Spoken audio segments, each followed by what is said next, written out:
Die Dämmerung naht. Dirk Siepe geht im Staatsforstrevier Lichtenfels zur Jagd. Er muss Rehe schießen, damit junger, neuer Mischwald wachsen kann. Er braucht Ruhe, aber plötzlich...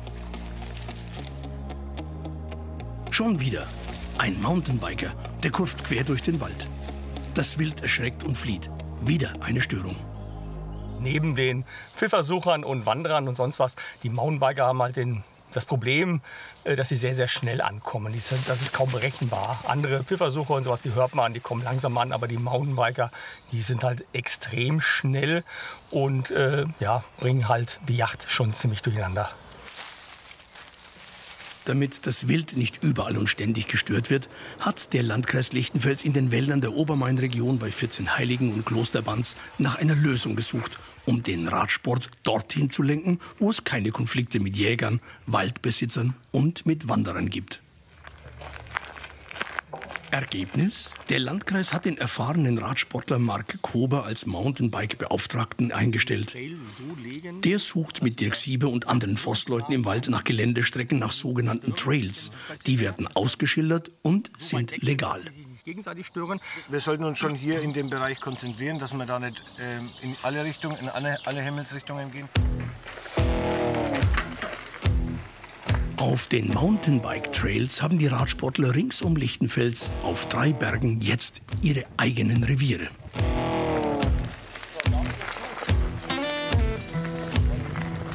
Ein legaler Fahrspaß. Hier dürfen sich die meist jungen Leute austoben. Sie haben die Strecken selbst gebaut.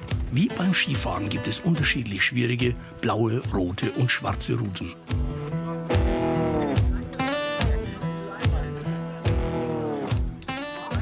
Ich bin hier das zweite Mal Fahrradfahren. Ich finde die Trails eigentlich ganz gut, bloß ich finde manche Stellen ein bisschen zu eng für mich, aber ich fahre halt auch noch nicht so lange. Ich finde die Trails eigentlich ganz gut für mich.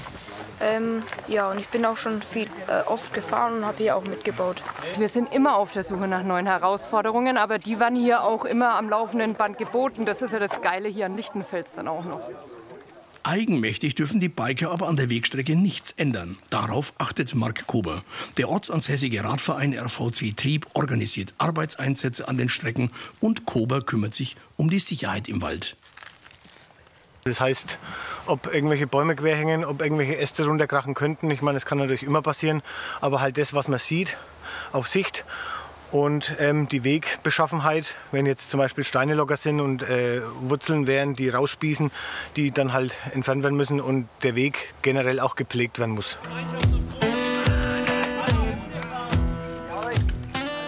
Die Strecken selbst kosten den Landkreis dank des Arbeitseinsatzes der Mountainbiker-Gemeinschaft nichts. Für die Sportler gelten Verhaltensregeln. Die Idee ist, dass sie sich dabei als Sportlergemeinschaft selbst kontrollieren.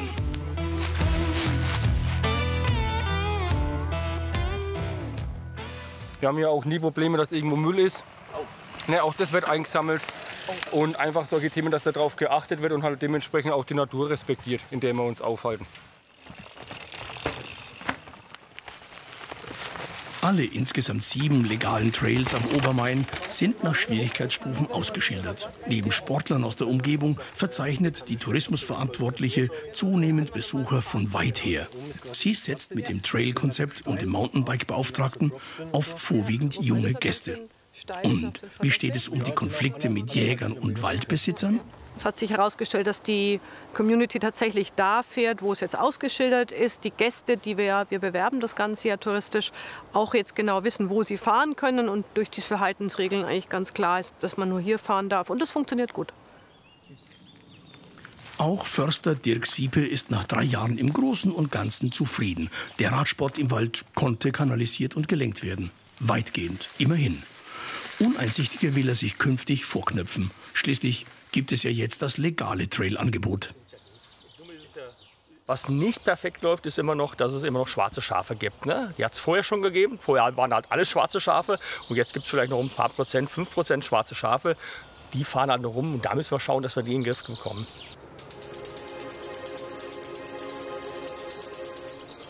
Im Wald bei Klosterbanz gibt es einen Trail, wo auch Fahrerinnen und Fahrer mit weniger sportlichen Ambitionen die Natur abseits von Teer und Schotter genießen können.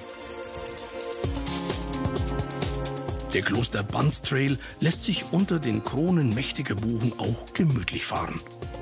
Und wer es rasant will, tritt einfach heftig in die Pedale und genießt den schmalen Naturpfad als reizvollen 1,5 Kilometer Rundkurs mit Adrenalinkick ganz nach Belieben.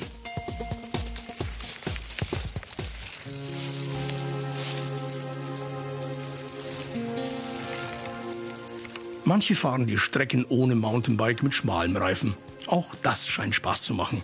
Die Radler sind sich einig. Mit den legalen Trails in den Wäldern der Obermain-Region hat der Landkreis etwas geschaffen, das sich hoffentlich noch weiterentwickelt.